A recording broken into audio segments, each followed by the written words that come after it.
Good morning. My name is Bart Anderson, B-A-R-T-A-N-D-E-R-S-E-N, and I proudly serve as the Executive Director of ASME Council 5, representing 43,000 workers across the entire state, including our corrections officers, support staff, skilled labor, and professionals inside our facilities. And today we are sounding the alarm.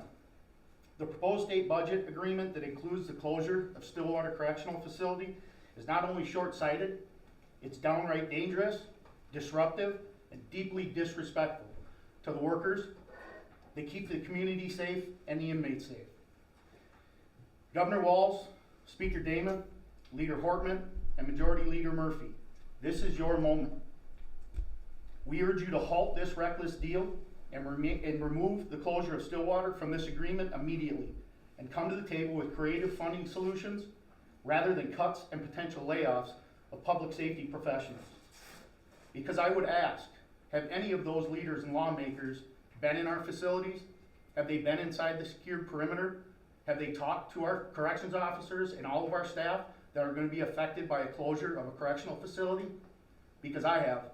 I've been in every single one of our facilities, and I've talked to our members. I know what their concerns are, and I know what the threats are that they live with every day.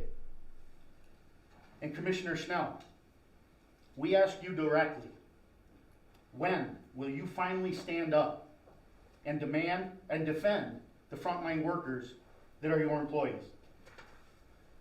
Yesterday I received a call from the governor, both of his chiefs of staff, the commissioner of MMB, and a labor professional from MMB. Not one phone call from the commissioner. This decision was not made with the input of workers who risk their lives every single day inside the perimeter of our facilities. It was made behind closed doors without warning, without consultation, and without a care of the lives being affected. Let me be clear, this is about safety. This is about stability, and this is about people. Closing Stillwater throws hundreds of families into uncertainty. It creates chaos across the entire corrections system. And it tells every frontline worker in this state that they are expendable. There is no question that there is a need to invest in MCF Stillwater. There has been for decades. That is why our members have fought for decades to ensure bonding money is provided to our facilities. Maintenance and upgrades to workplace is normal. This capital is not brand new. The governor's mansion is not brand new. There's a brand new Senate building.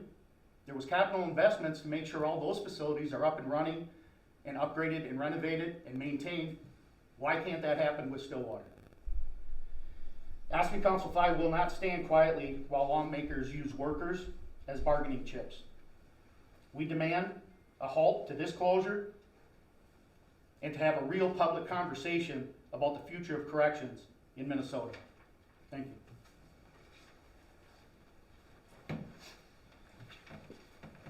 Thank you, Bart. My name is Dan Gorman. I'm a corrections officer at MCF Stillwater. I've worked at the facility for 20 years. Today, I speak not just for myself, but for nearly 400 ASME members who walk into the prison every day to do an incredibly difficult and dangerous job that most don't want to do. We've been left in the dark. No one from the Department of Corrections has given us an actual plan. No one has told us what's going to happen to our jobs, our families, or our futures. We don't know if we should be buying a home or selling one. We don't know if we will be forced to move our kids out of schools, or if we will be working in a facility hours away from where we live. This leads to incredible uncertainty for our most senior to our newest staff members. The chaos, confusion, and anger that our staff are feeling is very real and very raw. And to make it worse, a few years ago, the DOC even made upgrades to Stillwater. They invested in this facility. And now, with no warning, we're told it's shutting down. What sense does that make? I've had coworkers in tears. I've had seasoned officers come to me saying they don't know how much more of this they can take. And I've had new officers questioning whether they made the right choice joining this department at all. To the elected officials, you don't get to claim to fight for public safety when you deliberately close a prison facility and throw public safety workers under the bus. You love to stand next to us when we have our uniforms on and take pictures with us and claim you support us. But this is the moment to have your vote match your words or social media posts. Shame on you, elected officials, who may vote to close this facility down when you know for a fact there is no real plan in place for the workers, for the offenders, or for the community members. This is not how you treat people who dedicated their lives to public service. Commissioner Snell, we need leadership. We need someone to fight for us, not sit silently while lawmakers cut deals behind closed doors that destroy livelihoods. This is not just a workplace, it's a community. And right now our community is under attack. We will fight to keep Stillwater open, not just for ourselves, but for the safety of the entire state. Thank you. Thanks, Dan. Good morning. My name is Jeff Lars. I'm an officer at Oak Park Heights Correctional Facility. I'm the president of the Correctional Officer Group that is over 2,000 strong of correctional workers and support staff. What is happening here is unacceptable. Not just at Stillwater, but for the whole entire correction system. The closure of Stillwater is sending shockwaves through Stillwater and other facilities. Every facility is feeling this because we are under uncertainty. Moving hundreds of staff and offenders across the state with no clear-cut plan is dangerous, and that's not a strategy. Chaos and betrayal, confusion are what we're hearing when we get these phone calls. People are uncertain on what's going to happen. Our people deserve better. This isn't a budget line item. This is a public safety system. And you think you can pull one piece out of without consequences? You're wrong. Rather than looking at a tax break for corporations, we should be raising revenue from tax cheats to fund public safety. Thank you.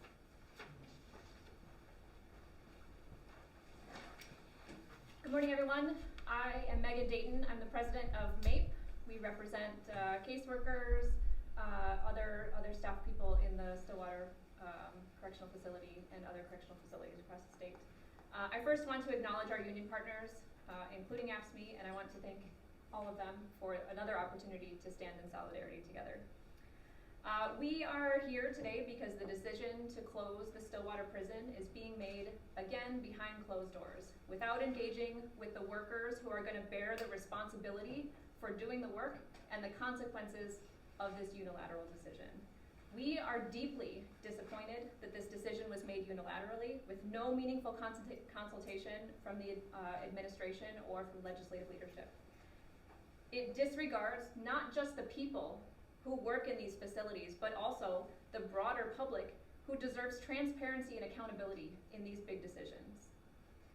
This move comes before the very study that was meant to inform a thoughtful and orderly closure of this facility.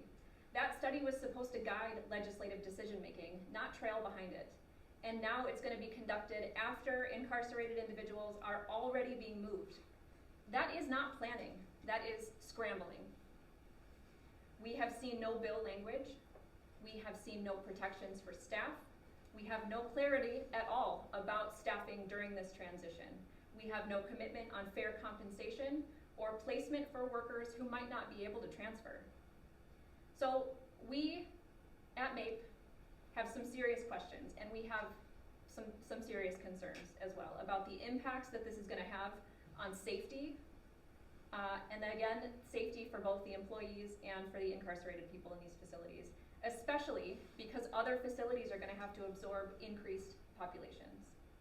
So we are here today to call on the administration and our legislative leaders to slow down, show your work, and treat workers as partners in the process, not as afterthoughts.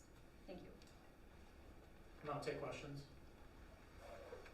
Yeah, can someone confirm how many people work there yesterday. Senator Housley said 450 in her release. The Department of Corrections said there are 560 FTEs. That's like 100 plus jobs that are open, or can somebody offer clarity on that? Yeah, I can. So we're looking at roughly, so when we talk about union members, we have roughly 450 ASME members. In total, there's 560 full-time positions at Stillwater, at MCF Stillwater. Are all those positions filled of the 560? No, oftentimes there's lag behind some of the positions. Obviously with promotions and that whole process, there's definitely a lag. So not very often are all of those positions filled at the same time. There seemed to be allusions yesterday from a number of people that are kind of trying to paint this as, well, there's a group of people that are coming upon retirement age in the staffing that maybe that can equal this out. Do you buy that language? No, I don't. Yes, there are people every year that are retiring. 560 people retiring over the next 4 years, I do not buy that, no. Do you think the comments about deferred maintenance are overblown? Slightly. I mean, you guys have probably seen some of the slideshows, some of the pictures. A lot of those pictures are taken in areas that people don't walk through on a regular basis, on a yearly basis. There are pictures in some of those slideshows that the commissioner has presented that was when we were doing work on those buildings. You'll see the brickwork that we were doing. You'll see half of the wall is down. That was a job that was done probably 5-6 years ago now, and that has been completed. There are things that need to be addressed. There are things that definitely need to be taken care of. But the further we kick the can down the road, the more expensive things become. And I think with budgets and the way things have been over the last couple of years, not addressing those over the last couple of years is a serious concern that we have as a group. Can I add to that? Yes. I think some people call it deferred maintenance, but I would refer to it as an irresponsibility to support public service. Mr. Anderson, obviously Stillwater, the conditions of it, the need for improvements, that's been a discussion for a long time. Do you have a viewpoint on why now, why this, Governor Wall says it felt like it was the politically right time because of a divided legislature. I just wonder if you have an insight into why do you think this happened right now? Quite frankly, we don't know. We weren't part of any conversations about this being on the table as part of a global deal. We don't know where this came from or why it came now. Again, in Commissioner Schnell's comments and all the clips that I saw yesterday, it was all about costs and maintenance and renovations and what it would take to bring that facility up to a certain standard. Not once did he mention anything about the affected lives of closing that facility. So there's costs in everything. And if there's going to be an example of cost savings in this, I'd like to know where it is. Because if it's a phased out plan for 4 years, you're still gonna have to do all those maintenance activities for 4 years. So all that work is still there. Everything still has to happen as it does today.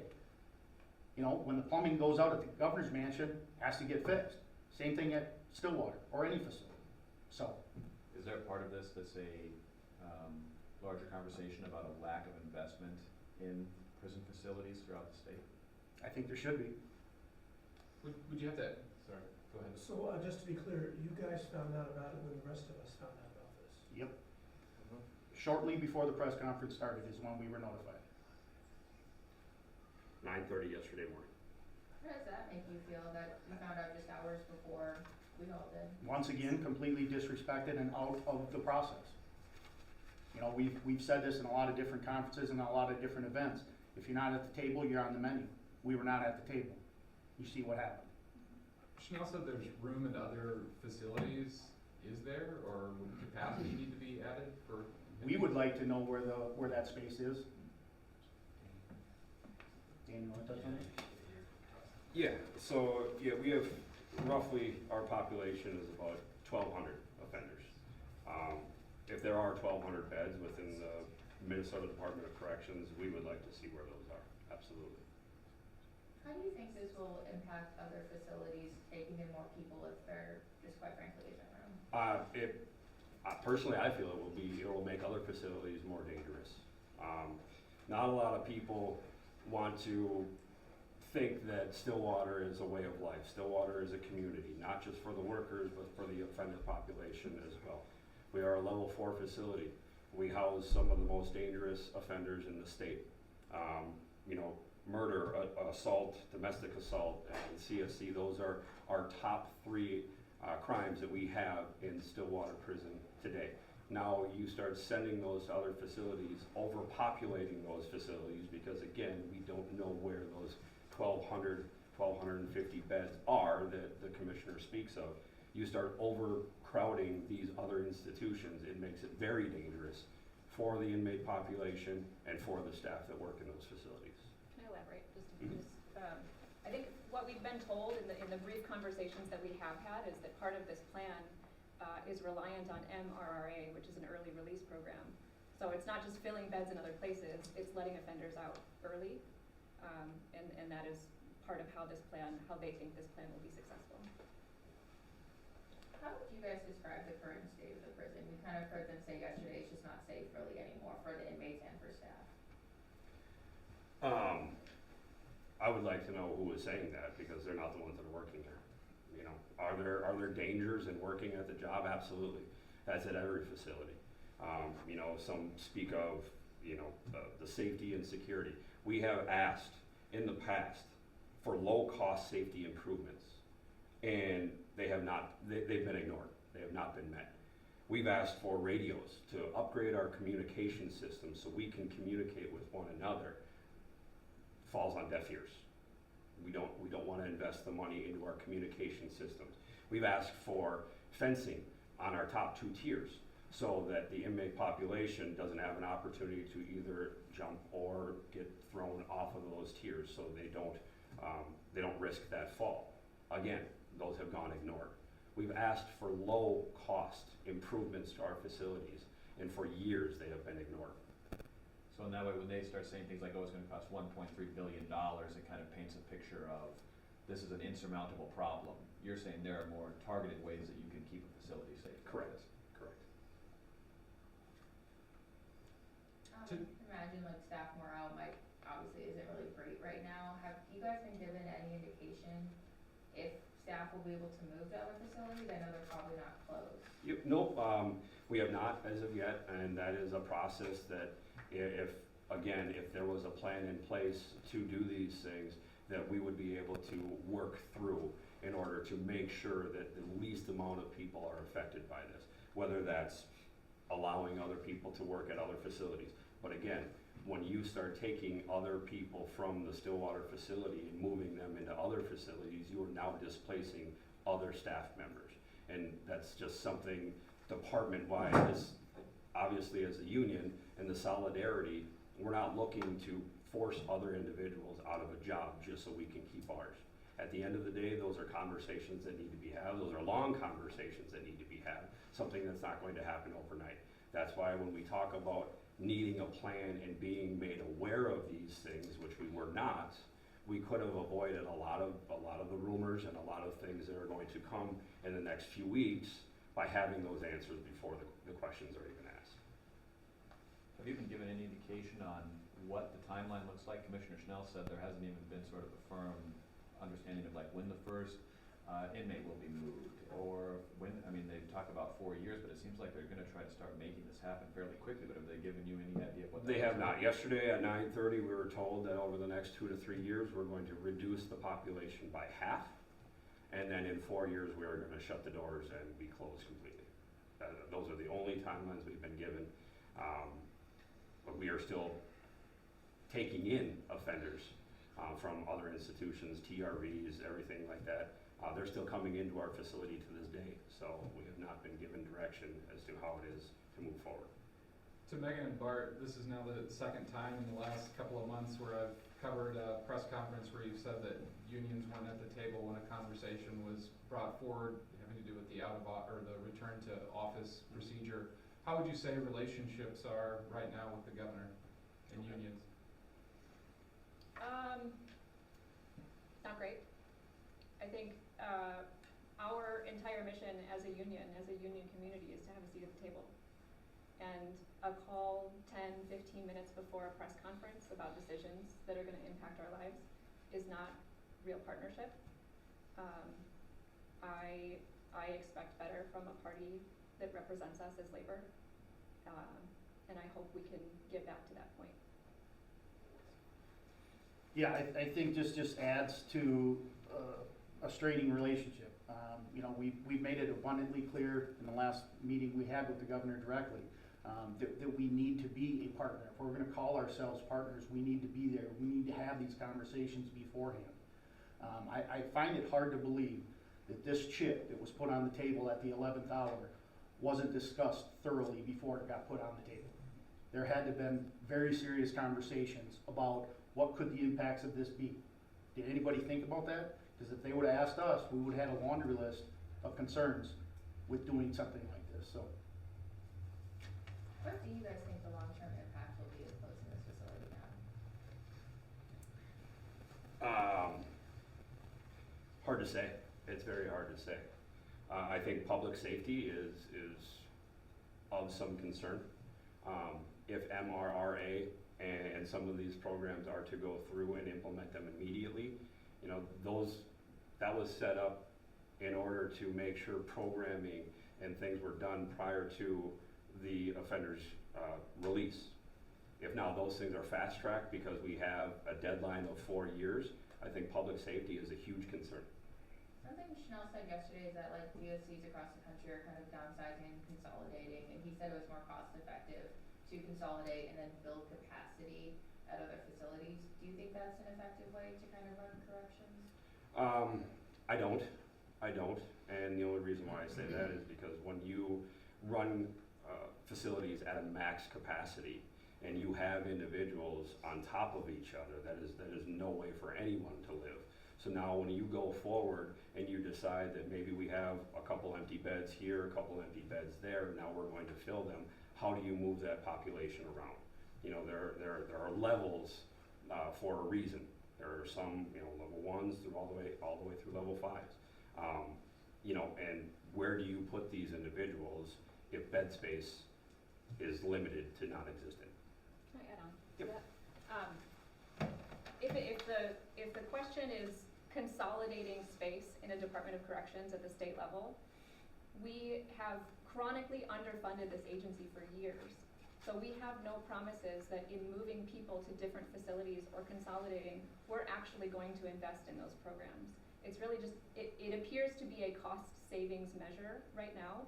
And in order to consolidate effectively, to deliver programming effectively, to correct behavior, you have to invest in it. You have to spend money to rehabilitate people so that they can be functioning members of society again. And we have no guarantee that that's part of this plan. Just in terms of the people who work there, they have to probably shape their lives around their employment, where they live, where they raise their families. Even if they are moved, can you just talk about some of the impacts that you're hearing, or the questions that you're hearing from people that you work with? Yeah, I mean, you know, uprooting, I mean, Stillwater, Old Park Heights, Lino Lakes, they're the ones that are centrally located within the main area of Minnesota, within the city limits. Now you start telling people that we don't have room at these institutions, and now they have to uproot their families to Moose Lake, Faribault, Shakopee, some of these areas that are outside the metro area. That's a big change. Either A, you're going to spend hours in your car driving to a new institution, which time away from your families, or B, you're going to uproot everything that you may have established. For me personally, over 20 years. For somebody over 30 years, over 10 years, even 5 years. You have established that based on where it is you are working in your work location, thinking that, hey, this is going to be around at least until I can retire. Now all of a sudden, without plan, without warning, without anything whatsoever, that carpet is just ripped out from underneath us. And now people are questioning whether or not they should stick around for that 4 years, because the unknown is too much for them to handle. If we had something and we had direction where we could plan and figure this out prior to, had any information or partnership like we talked about earlier, then we could have at least informed some individuals that this was a possibility. but there was nothing. How do you think it'll impact, inmates? I know some people, they like where they are, they don't wanna move, how do you think just overall?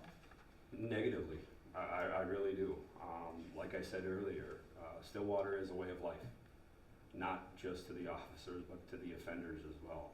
There have been many offenders that have made peace with their situations. There have been many offenders that understand that this is the rest of their lives, and they like doing their time at Stillwater. We have individuals that get shipped elsewhere that want to know how it is they can come back to Stillwater, want to know how it is they can stay there before they're even shipped out from Stillwater. It is a way of life. It is a community in there, and that has been established well over 100 years, not just in the 20 years that I've been there.